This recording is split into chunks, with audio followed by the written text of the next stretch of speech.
Olá, estamos começando mais um programa da série Fazendo Escola. Hoje vamos falar sobre a atuação das políticas públicas na gestão escolar. Para conversar com a gente, nós convidamos os professores Hildo Montezuma, coordenador de ensino médio da Secretaria de Estado do Acre, Clélia Brandão Alvarenga Craveiro, vice-presidente da Câmara de Educação Básica do Conselho Nacional de Educação, e Lúcia Helena Lodi, diretora de ensino médio da Secretaria de Educação Básica do Ministério de Educação. E para ilustrar esse debate, o Fazendo Escola ouviu vários especialistas e também a comunidade escolar, falando sobre dificuldades e angústias, apontando alguns caminhos e soluções nas experiências diárias. Vamos ver.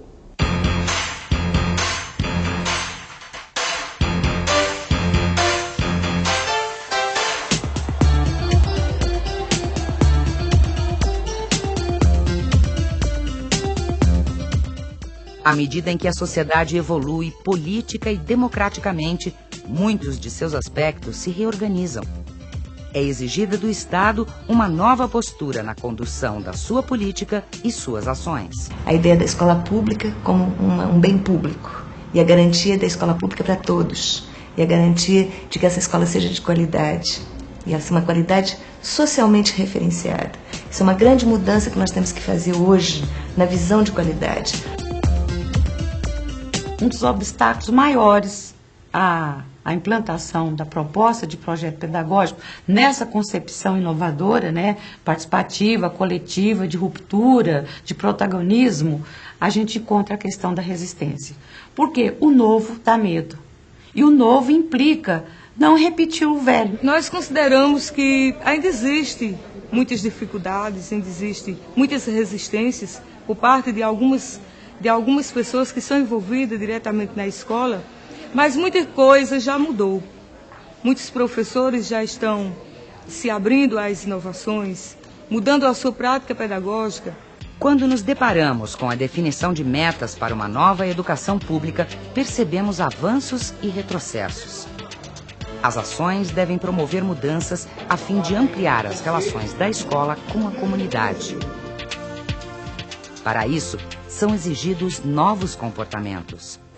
Uma coisa que nós constatamos como grande mudança na escola é a participação da comunidade como um todo, dos pais, o envolvimento de outras pessoas da comunidade, as parcerias que nós temos na escola para que possamos desenvolver os projetos. Então a escola tem que estar fazendo alguma parceria, ela tem que buscar parceria junto à comunidade, para poder estar sobrevivendo legal, para que a gente possa estar desenvolvendo todos os trabalhos que a escola está propondo fazer.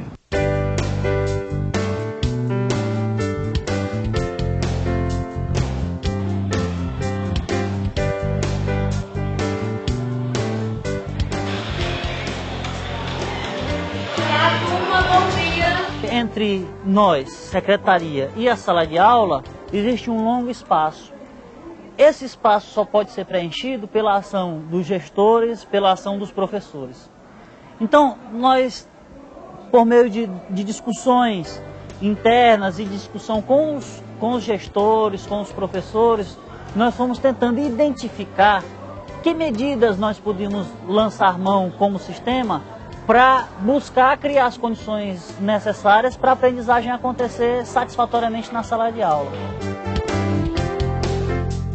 Mas que qualidade é essa que nós queremos? Nós queremos, a sociedade civil exige e deseja uma qualidade socialmente referenciada. Nós não queremos que se transponha da área econômica a qualidade de uma empresa, por exemplo, de uma fábrica, a tal da qualidade total, que põe selinho nos objetos. Nós não vamos botar selinho nos alunos como qualidade. Nós queremos uma qualidade que efetivamente garanta a emancipação da sociedade brasileira. Nós queremos uma qualidade que dê condições e instrumentos para que esse cidadão venha a ser efetivamente um cidadão participante, consciente e combativo nessa mesma sociedade.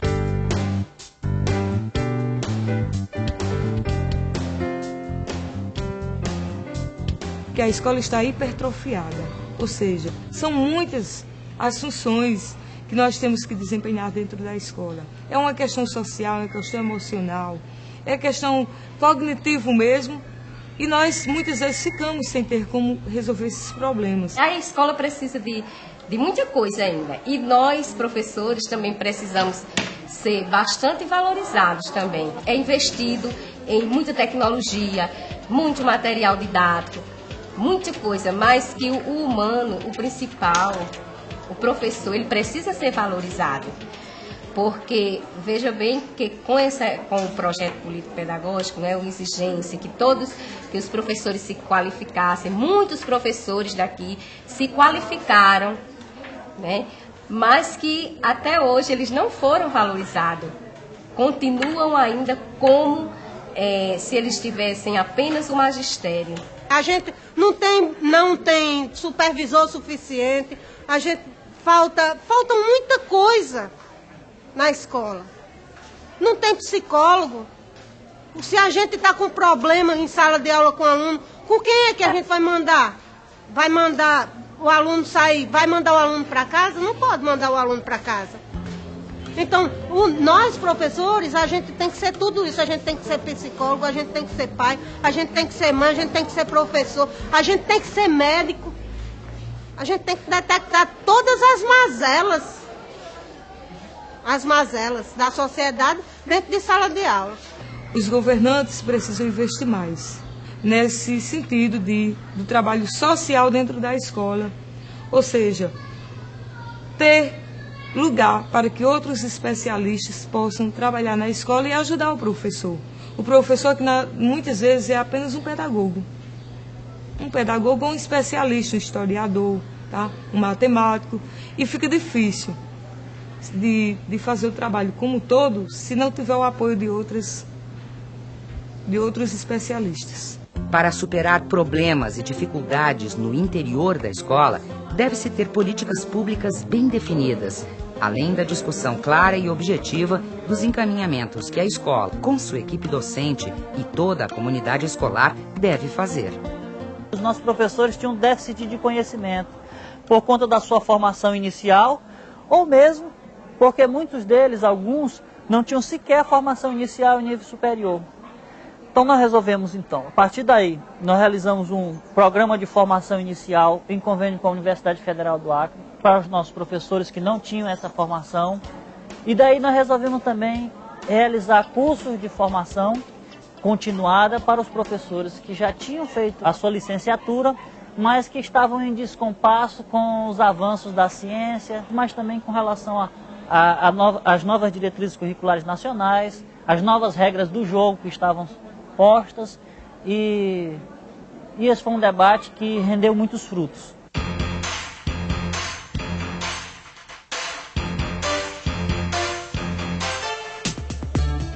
A mudança da realidade indica novos paradigmas e sugere a transformação da condução do ato educativo. Deve-se enfrentar questões básicas como acesso, permanência, efetivando-se políticas públicas que incluam todos em um processo de educação de qualidade, pública e gratuita. Mas como se dá essa aliança do princípio constitucional com a prática do cotidiano escolar? Eu parei de estudar há 10 anos atrás. O ensino público era muito difícil. Eu pagava aluguel, saí da casa da minha mãe aos 18 anos. Então, conciliar colégio e aluguel é difícil. Aí voltei a estudar, com outra cabeça, lógico, com mais vivência. Eu sei que sem o estudo tá difícil, né? Com o estudo a gente tem uma chance. Isso que me dá força para continuar todo dia. Agora, o que eu acho mais difícil é você competir com alunos de escolas particulares, tá? Para concorrer a uma faculdade pública. É uma concorrência desleal. Às vezes desanima. Aí você tem que arrumar esforços de onde não tem. Fizemos as reuniões depois de planejamento escolar para montar o projeto político-pedagógico da escola. E os alunos que estavam fora da escola, mesmo sem reunião nenhuma, em janeiro eu já havia recolhido todos. Mesmo aqueles que tinham sido expulsos, aqueles que já tinham desistido muitos anos. Nós tínhamos alunos tudo com 18, 19, 17 na 6ª série, né? E esses alunos a gente eu recolhi todos para dentro da escola. Eram 8 classes ociosas. à tarde e à noite uma. À noite teve tanta procura que nós tínhamos 55 alunos na sala. Toda semana a gente ia na sala, eu ia na sala, conversava.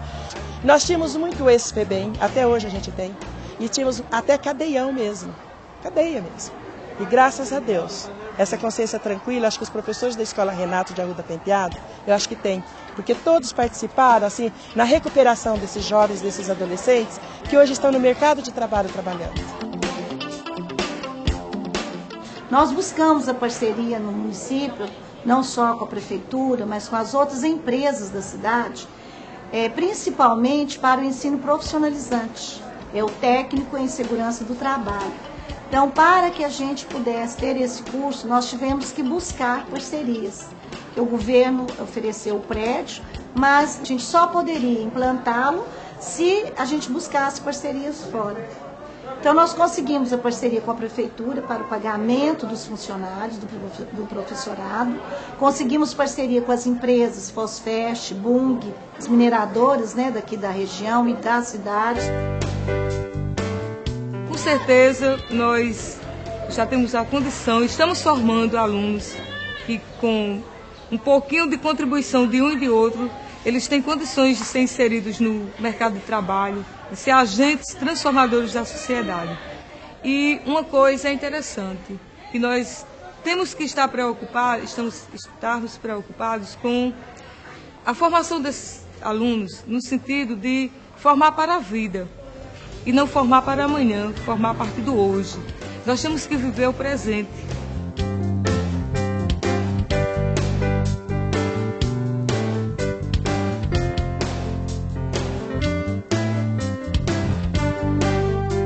Nós estamos mudando as relações internas dentro da escola, e isso é complicado.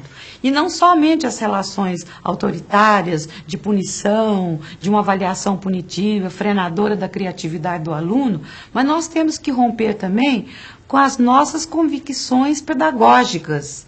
Então, um outro obstáculo, o segundo que eu coloco, é a questão de renovação dos conteúdos e dos conceitos. Seria a renovação dos conceitos de educação, de escola, de relação professor-aluno, a concepção didática de ensino. Então, isso implica numa formação continuada constante.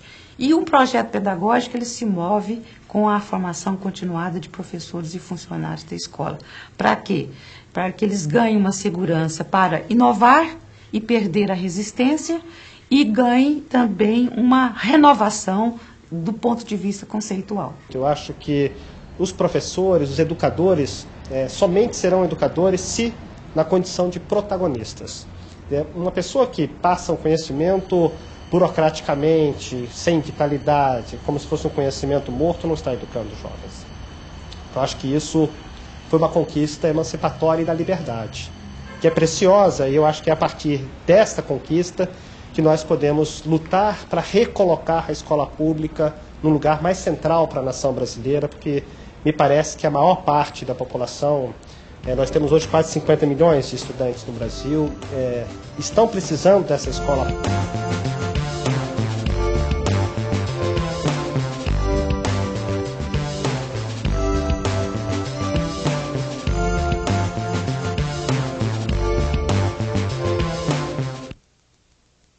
Como nós pudemos ver, são muitas as necessidades e os anseios da comunidade escolar. Professora Clélia, o que mais chama a atenção da senhora no vídeo que nós acabamos de assistir? Bom, o vídeo é de uma riqueza muito grande, uma diversidade muito grande, mas eu gostaria de pontuar algo que me parece extremamente importante nessa nossa discussão. Quer dizer, como construir a escola do jovem, ou a escola para a juventude, se a gente não conhece quem é esse jovem. Como falar que o jovem é o protagonista, ou deve ser o protagonista nesse processo? Então, eu destacaria essa palavra protagonista no sentido de que o protagonismo, trazer o jovem por cento da discussão para a escola, não significa uma atividade espontânea. Isso não se dá porque nós falamos que ele é protagonista, mas vai se dar se a escola, se o sistema se organizar e nós utilizarmos mecanismos para que esse jovem realmente insira-se nesse processo, ajude a decidir, ajude a dar uma outra dinâmica à sua formação. Então, inicialmente, me parece que o protagonismo, ele vai precisar de uma certa orientação do sistema, da escola, dos profissionais, para que o jovem vá conquistando a sua autonomia intelectual e construindo nesse processo de protagonismo a sua cidadania ampla, como todos nós queremos. A senhora sentiu que no vídeo fala-se muito de protagonismo, mas há conceitos diferentes. É uma palavra que ela entra quase que como uma novidade do ponto de vista, vamos dizer assim, do discurso, mas como que nós vamos fazer para que esse protagonismo, ou que essas pessoas, os alunos, os professores, a comunidade, como que ela pode ter voz, voto e vez dentro do processo educativo? Professora Lucilena, e o que a senhora poderia destacar? E o que me impressionou foi o depoimento dos professores do Rio Grande do Norte, e que exprime com clareza o conjunto de demandas que se faz hoje ao professor e à escola. A escola dos nossos dias supera de longe aquele papel que sempre esteve reservado a ela, que é o de ensinar. Dentro da escola, nós vimos, né, tivemos a oportunidade de ver as solicitações que existem e concretas no dia a dia que se apresentam ao professor, na sala de aula, ao diretor. Então, do meu ponto de vista, é urgente superar a condição solitária do trabalho do professor. E acho que a Lei de Diretrizes e Bases nos dá indicações muito precisas para isso. Não foi por acaso que lá está previsto a hora do trabalho coletivo, a tarefa da definição do projeto pedagógico envolvendo todos os professores, né? Porque o professor sozinho não vai responder por esse conjunto de demandas que o seu aluno apresenta em sala de aula. E, por outro lado, a escola, por sua vez, tem que superar sua condição de isolamento em relação à sociedade. Ela também não vai responder por esses problemas com os quais ela lida diariamente. Então, eu penso o seguinte, que a escola tem que ter clareza em relação aos seus parceiros, aos seus aliados, que digo, na área da saúde, na área da assistência social, na área do Ministério Público, Defensoria Pública, porque são demandas que são colocadas e nós temos que responder, mas não só com os recursos que temos hoje no interior da própria escola, mas recursos que a sociedade coloca para que a escola faça uso deles. Professor Hildo, sua avaliação rapidamente sobre o vídeo que nós assistimos. Bem, primeiro, o que destaca na fala dos professores, né, que estão lá na sala de aula, e dos diretores que se posicionam, é uma paixão. Né? Eles falam de forma apaixonada pelo aquilo que estão desenvolvendo na sala de aula. E porque a educação é isso, é apaixonante. Agora, ao mesmo tempo, essa paixão revela um conjunto de angústias, como foi destacado aqui pela professora Lucilena. Né? Essas angústias, sobretudo no que diz respeito à necessária valorização do trabalho que esses profissionais desempenham dentro da escola. Né? E eu acredito que um projeto de valorização desse trabalho não pode ser uma medida isolada, apenas no que diz respeito ao salário, a uma melhoria salarial ou programas de formação e de capacitação dos professores. A valorização precisa estar incluído dentro de um projeto de escola, que todas as secretarias, que o Ministério da Educação, que o Conselho Nacional de Educação tem que apontar, né? Que projeto, que escola que nós queremos construir. E dentro desse projeto, como que nós vamos valorizar os profissionais que serão, utilizando-se a palavra em moda, os protagonistas da construção desse projeto de escola. Bom, e esses caminhos que têm que ser apontados vai ser o tema do nosso próximo bloco. Nós vamos fazer uma breve interrupção e, a seguir, nós vamos estar falando das políticas públicas que vão tentar responder os anseios da comunidade escolar. A gente volta já.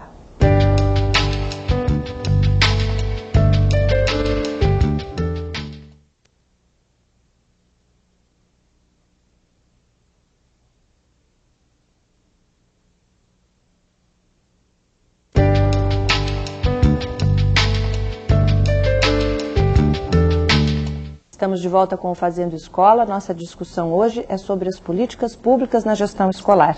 Minha pergunta vai para a professora Clélia. Professora, qual é a ponte que o Conselho Nacional de Educação faz com os conselhos estaduais para que a teoria venha para a prática?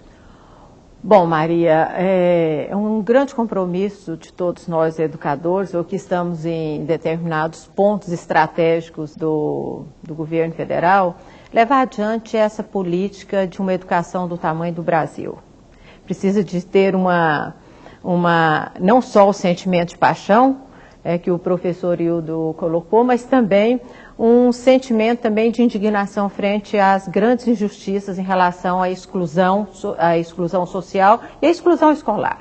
Então, diante desse quadro, desse contexto, o Conselho Nacional de Educação optou por um plano de trabalho que tem na base a preocupação com a aprendizagem enquanto direito social. E o Conselho sozinho não daria conta de fazer isso, e certamente não é a intenção também do Conselho. Então, houve, por bem, uma integração nacional, que a gente faz mensalmente um encontro com o Fórum de Conselhos Estaduais de Educação, no sentido de avaliar as práticas educacionais e, mais do que isso, discutir a legislação do ponto de vista de que ela possa aparecer lá na ponta, lá na sala de aula, e estabelecer também mecanismos para que essa política aconteça. Porque o coração do sistema é a escola. Então, nós não podemos ficar falando para nós mesmos, mas nós precisamos de falar na horizontalidade com os sistemas de ensino e falar também de forma vertical, de uma forma de integração com todas as unidades escolares. Então, esse é um grande desafio, até porque a elaboração de um parecer não é neutro. Quando o Conselho elabora um parecer, ou que tem uma resolução, qual é a concepção que está ali? Que educação nós queremos, que prática pedagógica nós queremos implantar? Professora Lucilena, como é que a senhora avalia essa atuação do Conselho Nacional? Acho que o Conselho Nacional está cumprindo com seu papel, especialmente na articulação com os conselhos dos estados, das unidades federadas. Agora, o papel do Ministério da Educação é de apoiar os sistemas de ensino. Veja, vocês que nós não temos, a União não tem uma rede de escola, exceto a rede de educação tecnológica. Quem as tem são os estados e os municípios. Então, o nosso papel do Ministério da Educação é o de prestar assistência técnica e financeira aos estados. E aí, nesta disposição de participar com os estados e municípios na implementação da política nacional, eu destacaria dois grandes programas, duas grandes ações que estamos desenvolvendo. Um é o do programa de valorização e formação continuada de professores. Veja, nós criamos uma instância, a CAPEMP, Coordenação de Aperfeiçoamento do Professor do Ensino Médio e Tecnológico, onde, com a representação dos sistemas municipais e estaduais, estamos discutindo, propondo, elaborando uma política não só de formação, mas de valorização dos professores. Então, eu acredito que essa interlocução do Ministério com os sistemas de ensino é fundamental no sentido do fortalecimento das políticas públicas. Mas uma das ações também do Ministério tem como alvo o currículo escolar, Estão sendo realizados fóruns. Eu queria que a senhora falasse um pouquinho sobre isso. Uma outra instância que criamos é o do Fórum Permanente do Curricular do Ensino Médio.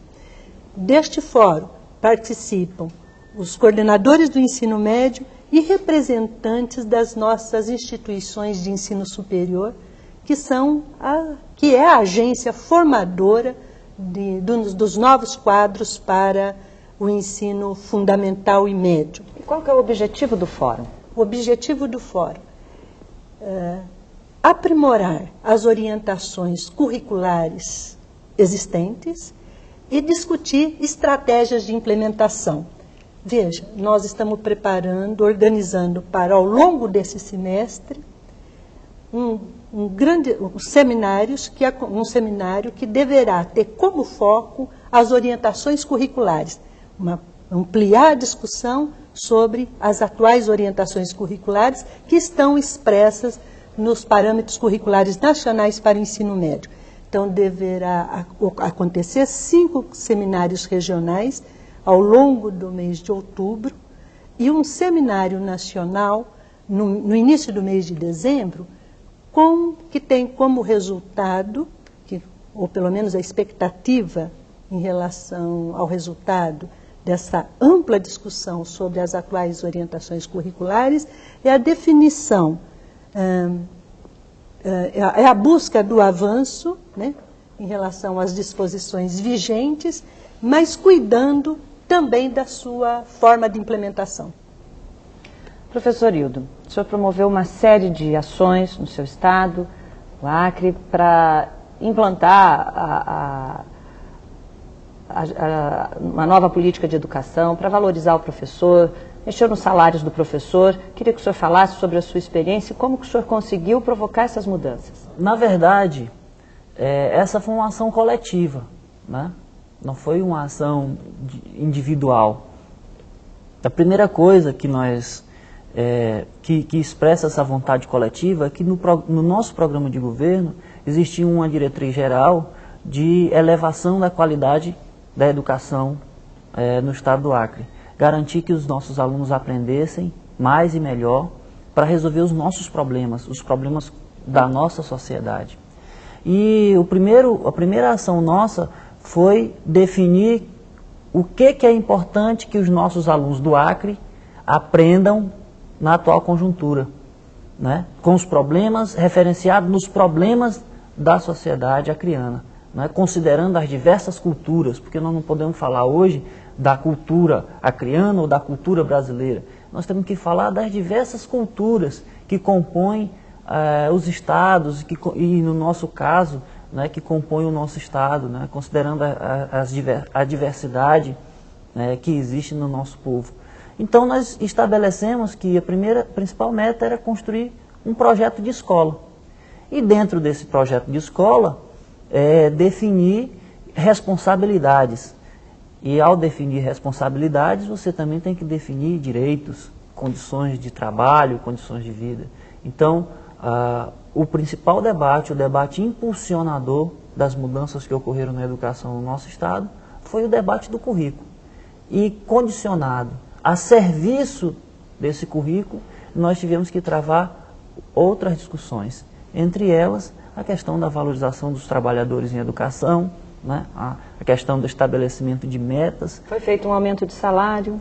Sim, discutimos também. Mas em contrapartida, o que foi cobrado? Em contrapartida, está sendo cobrado dos professores que eles estudem mais, que eles planejem melhor as suas atividades e que eles, fundamentalmente, procurem diagnosticar quem são os seus alunos. Houve resistência, professor?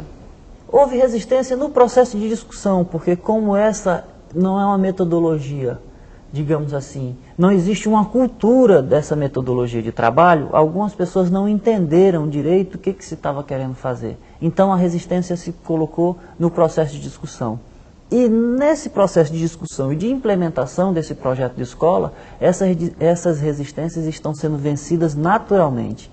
Né? O fundamental é que houve um consenso básico, né? Um consenso básico mínimo em torno de que os nossos alunos precisam aprender mais e melhor e em torno de que essa aprendizagem não pode ser uma aprendizagem abstrata, tem que ser aprendizagem de ciência, como bem falou uma professora no vídeo, a diretora de uma das escolas aí apresentada, que esse conhecimento tem que ser para resolver os problemas de agora, os problemas do povo, né? E eu acho que essa é a qualidade social a que nós nos referimos, né? Não é a ciência pela ciência, mas é a ciência como instrumento de transformação da realidade, de resolução de problemas.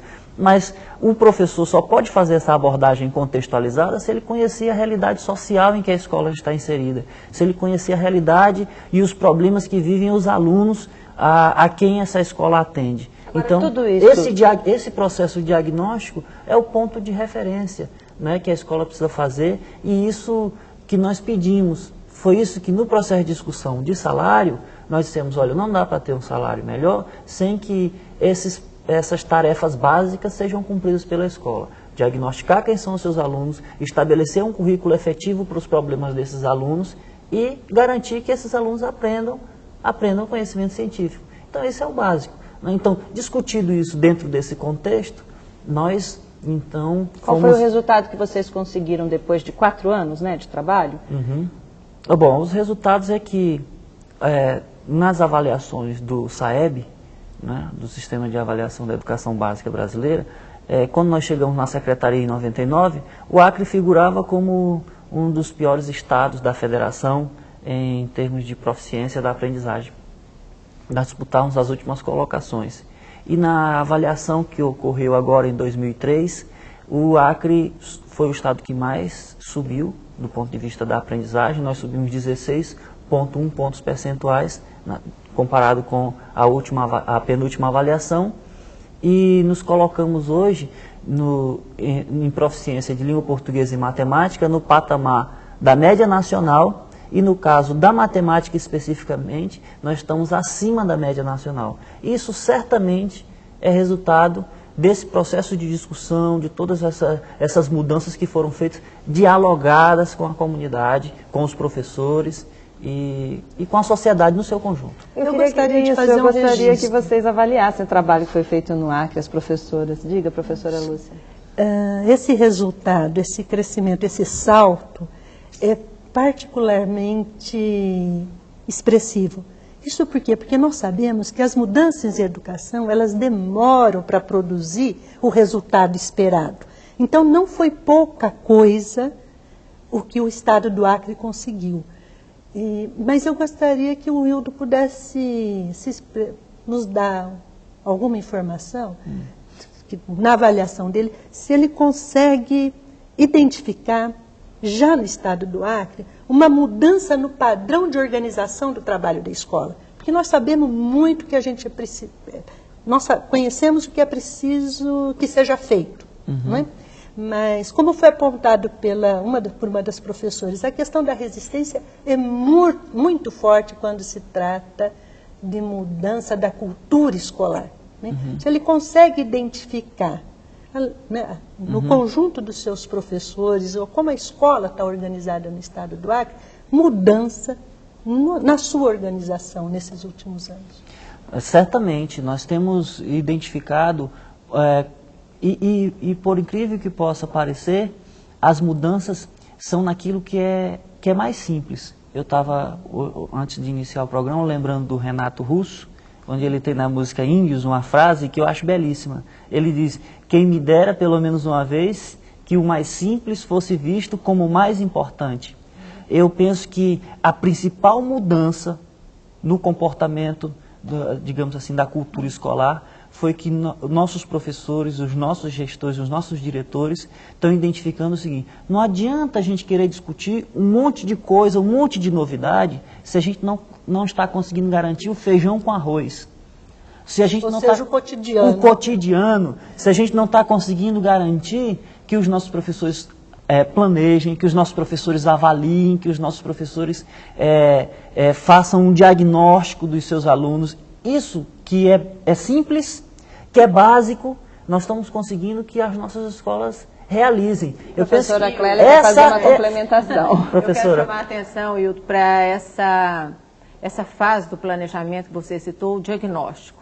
O diagnóstico ele é feito há muitos e muitos anos como elemento introdutório de todo o planejamento, né? Mas quando você faz a sua abordagem, eu estou entendendo, estou vendo o diagnóstico como uma avaliação contínua. Então não é um diagnóstico que fez hoje, acabou, morreu, né? Isso. E depois nós vamos continuar trabalhando como se nada tivesse acontecido da avaliação. Diagnóstico burocrático. Então eu acho que isso aí é fundamental. Agora, quando vocês fizerem esse diagnóstico, acho que o que deu também essa qualidade ao trabalho foi que vocês tinham clareza da concepção de educação que vocês queriam entrar. Quer dizer, o que significa diversidade lá no Acre? É diferente, né, quando você faz a composição desse caleidoscópio, dessa multi, né, lá no Acre, é diferente do meia região, que é a região centro-oeste, o estado de Goiás. Quer dizer, acho que isso foi o ponto, assim, central e que deu essa qualidade a esse trabalho, porque também não resolve só alterar salário de professores,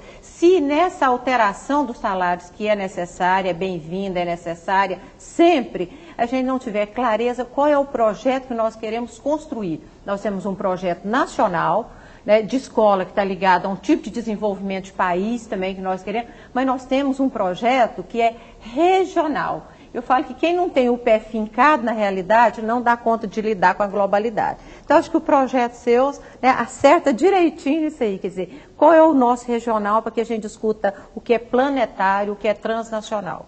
Parabéns, né? Professora, com licença, eu vou interromper um pouquinho a nossa conversa e no próximo bloco nós vamos estar conversando sobre universalização do ensino público, do ensino médio, recursos e construção de currículo. A gente volta já.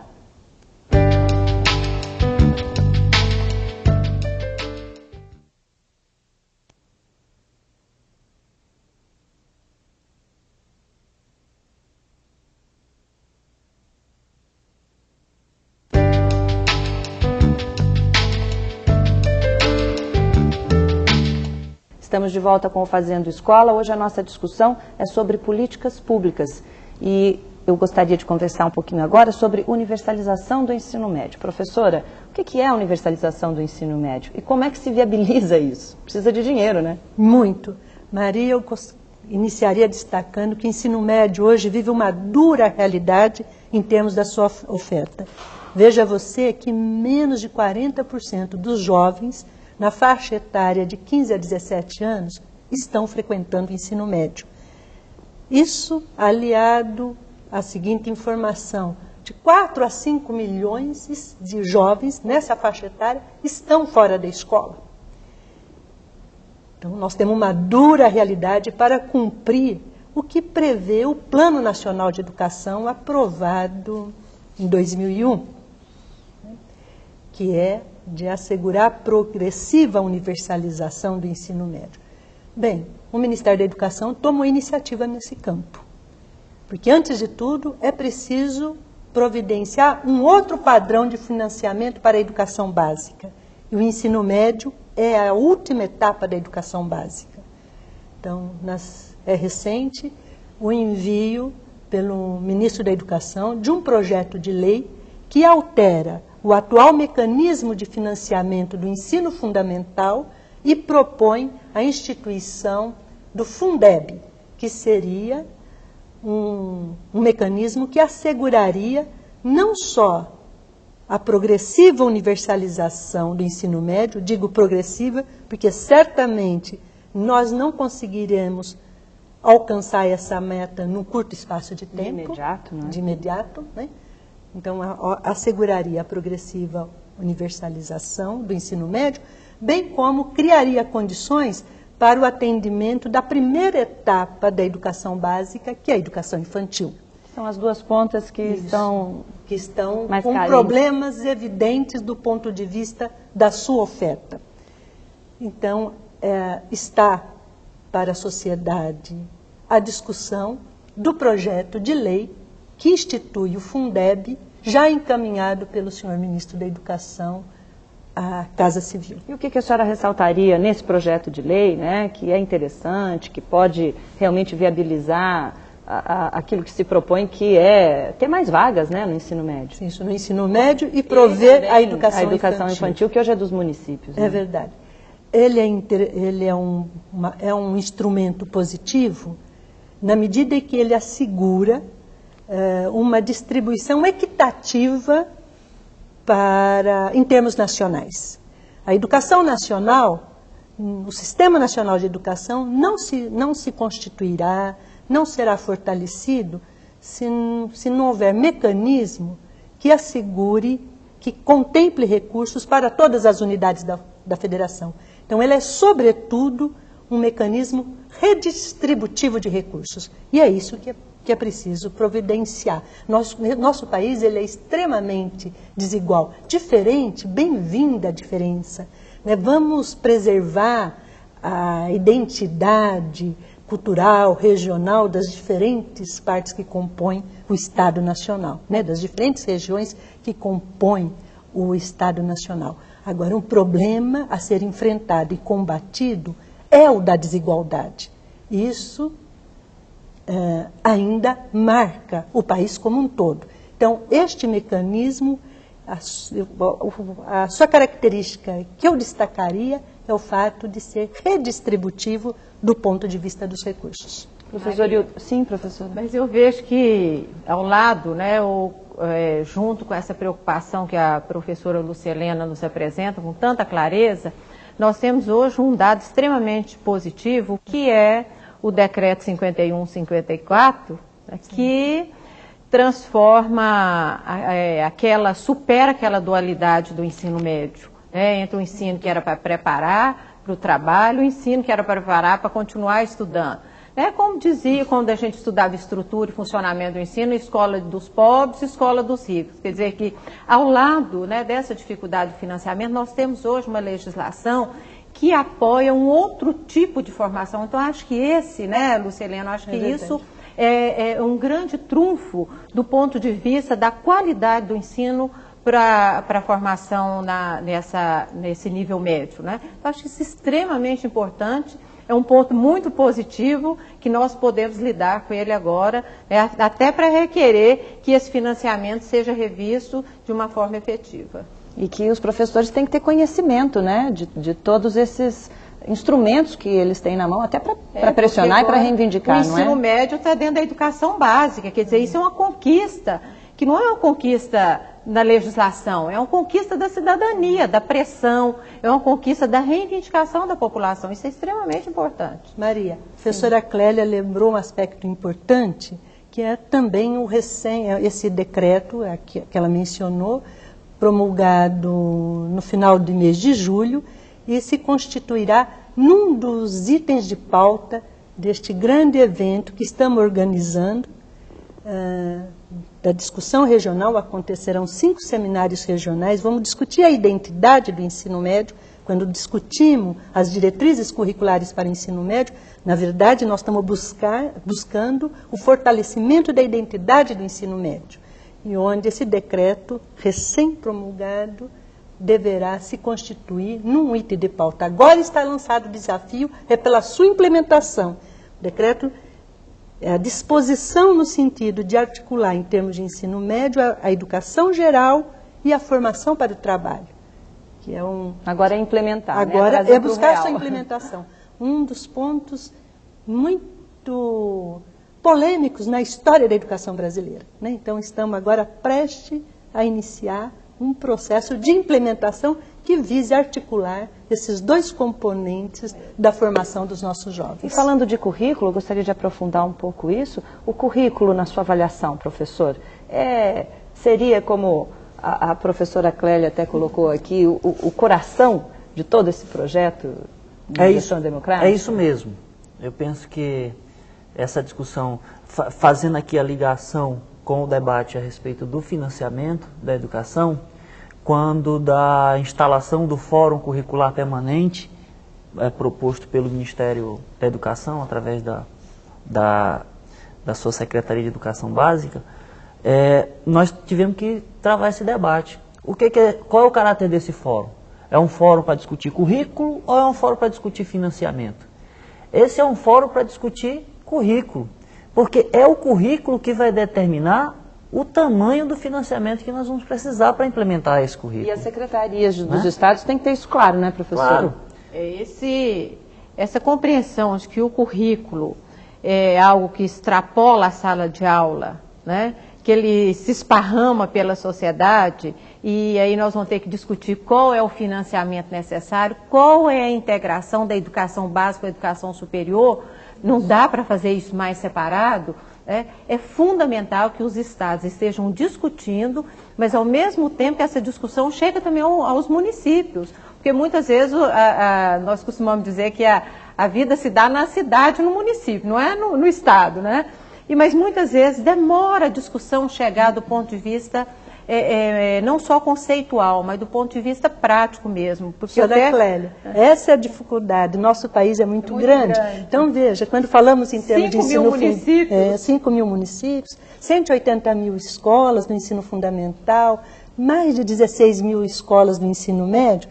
Então, imagine a engenharia que temos que providenciar para garantir simultaneidade no processo de discussão. Então, há pouco ainda falava o professor Hildo, um dos coordenadores do ensino médio, sobre essa nossa agenda para este semestre, ao mesmo tempo que estamos discutindo com os gestores e professores lá da região norte, né, da qual o professor Hildo faz parte.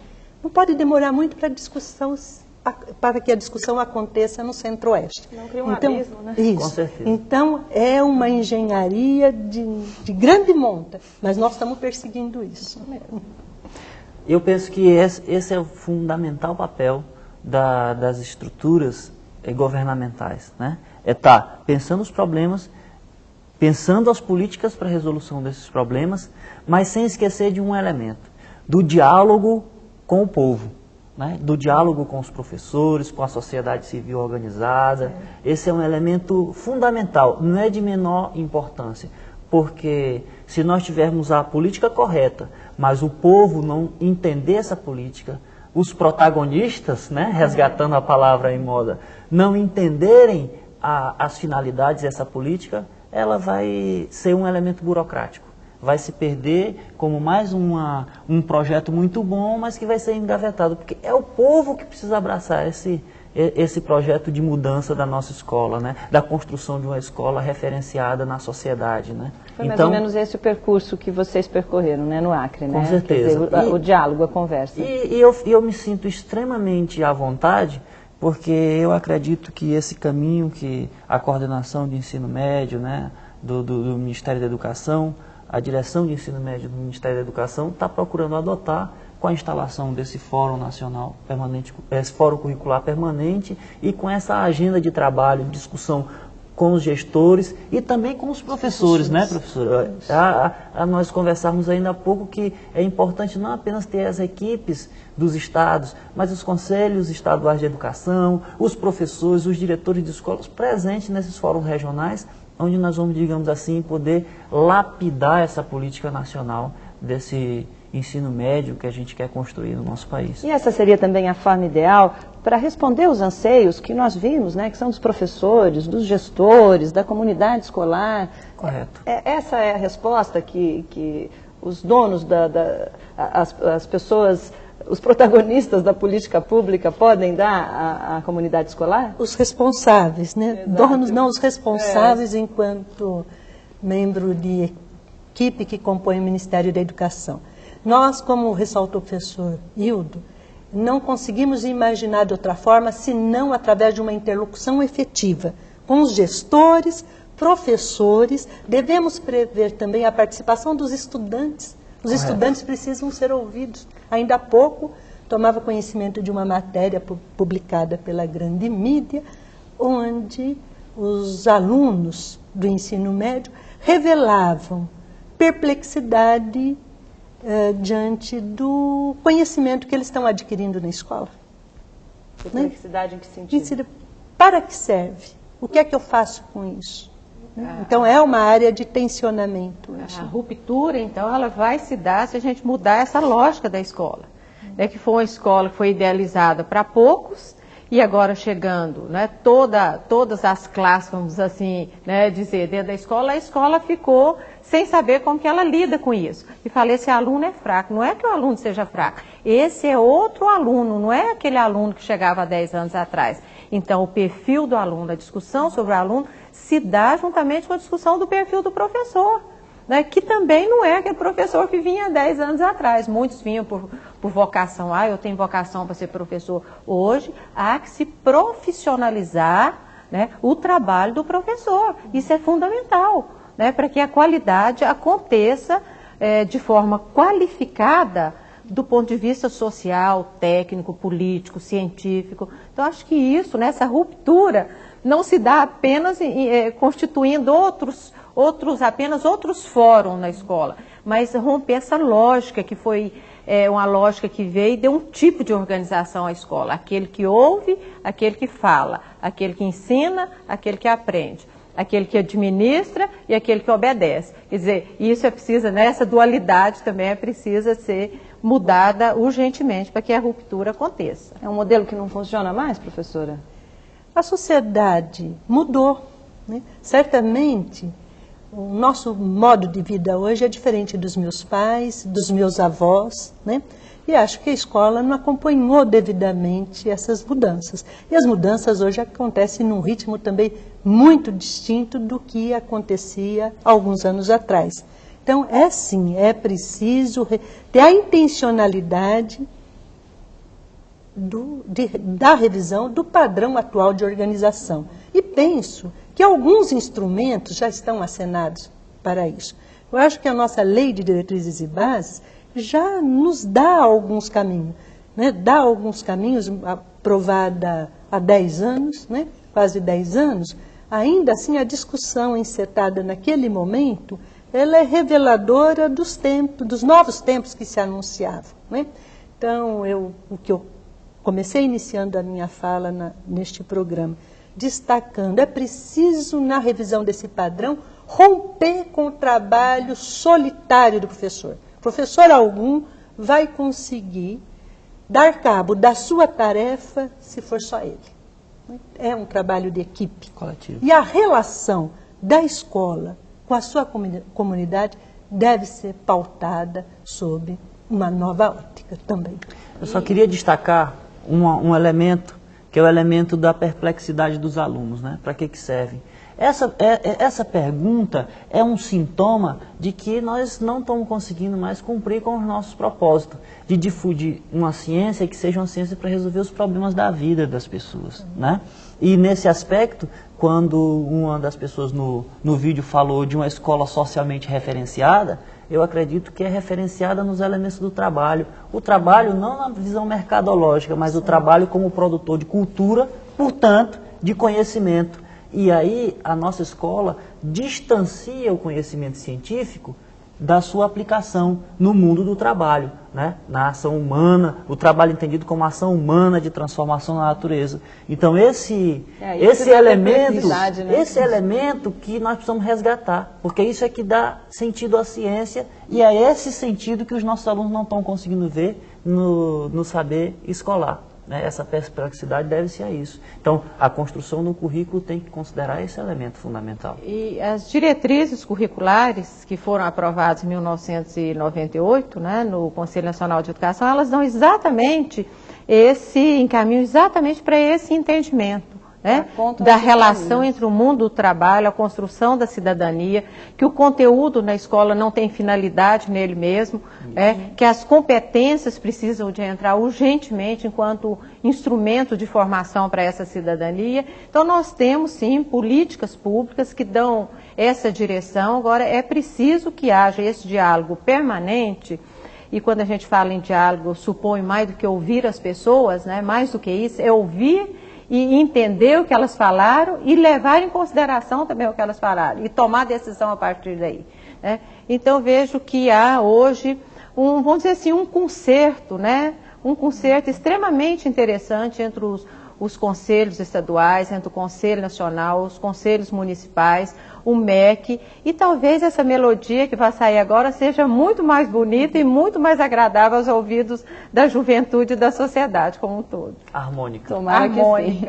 Professora, muito obrigada pela sua participação. Infelizmente, o nosso programa chegou ao fim. Professor Hildo, muito obrigada. Disponha. Por estar aqui no Fazendo Escola. Professora Lucelena, muito obrigada pela sua participação. E o Fazendo Escola agradece você, professor, acreditando ter contribuído para um melhor entendimento da realidade do ensino médio. Encerramos os debates sobre a gestão democrática, mas as discussões continuam nas escolas e junto à comunidade escolar. Estamos preparando outros programas que você vai ver aqui na TV Escola. Esperamos por você.